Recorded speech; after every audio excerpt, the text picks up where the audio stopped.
Hiriyoota wajjin guyyaan taphaan dabre galgala kophaa koo ani ribaa dhabe. Hiriyoota wajjin guyyaan taphaan darbe galgala kophaa koo ani ribaa dhabe. Hiriyoota waliin guyyaan taphaan darbe galgala kophaa koo ani hirribaan dhaabe isiniin jechaa jira artistiin kabajamaa fi jaalatamaan artist Shukrii Jamaal. Akkam jirtu nagaa jirtu hordoftoota keenya artistiin jaalatamaa fi kabajamaan artist Shukrii Jamaal artistiin yeroo hunda sagalee kiiloleedhaan beekamu fi sirba ajaa'ibaa sirbuudhaan beekamu artistiin keenya ammallee sirba haaraa ajaa'ibaa sirba jaalalaa tokko qabadhee isiniif dhufee jira. Uummata koo saba koo isiniin jechaa jira. Isuufa eekee lubbutoo salphaa miti onneef qalbii tantoo ate si harka jirti. Isuufa eekee lubbutoo salphaa miti onneef qalbii too ate si harka jirti. Oh, onneef qalbii too ate si harka jirti.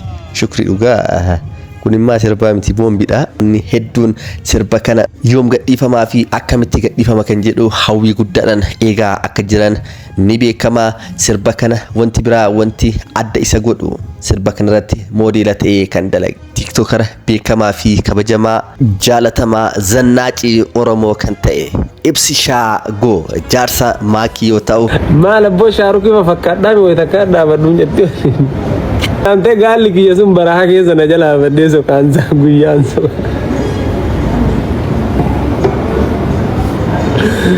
Wadamyandee akkanan takkamee akka viidiyoo waliin hojjanneen argine isin viidiyoo seera jettee akka daawwattu akkana qabadhee naannaa diishee maatu akkana qabadhee isin sodaadhe saniyyoo san xiqqoo akkasin warraasiise isin sodaadhee malee sila akkana faana xiqqoo fiisiisee jiru. Asirraachuwaan Shaarukii maaf kaajal fakkaannaa yoo dhabduu muuziqicha irratti addunyaa biraa keessa jirra. Yoo argitan ka gadhiifame kanaa gad hin dhiifamin keessa yoo argitan ganaadha. Ka gadhiifamin keessatti yoo argitan faa maal jettanii jiru isin.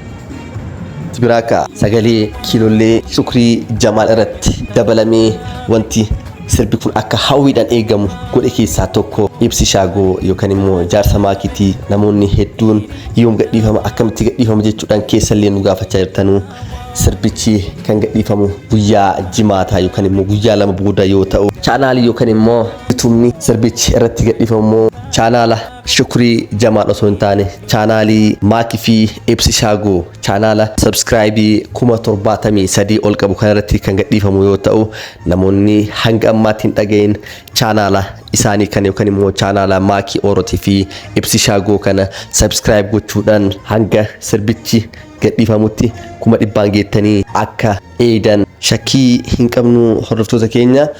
Maaliif akka sirbichillee yoo gadhiifamu yeroo tokkoon miiliyoonota galii sirriitti hawaasa fi uummata keenya bira akka ga'u sabskraayibii chaanaalichaa sirriitti guddistanii fi eeguu qabdan jechuudha.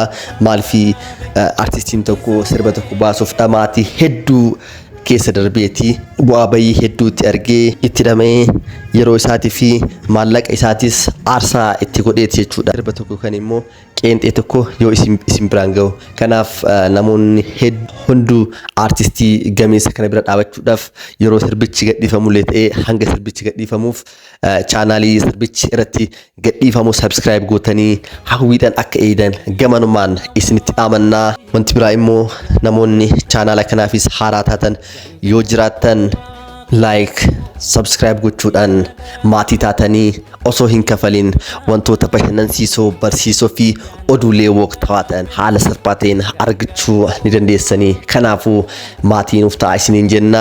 Hordoftoota fi jaalatamtoota keenya viidiyoon har'a isiniif filannee dhufne kana ture.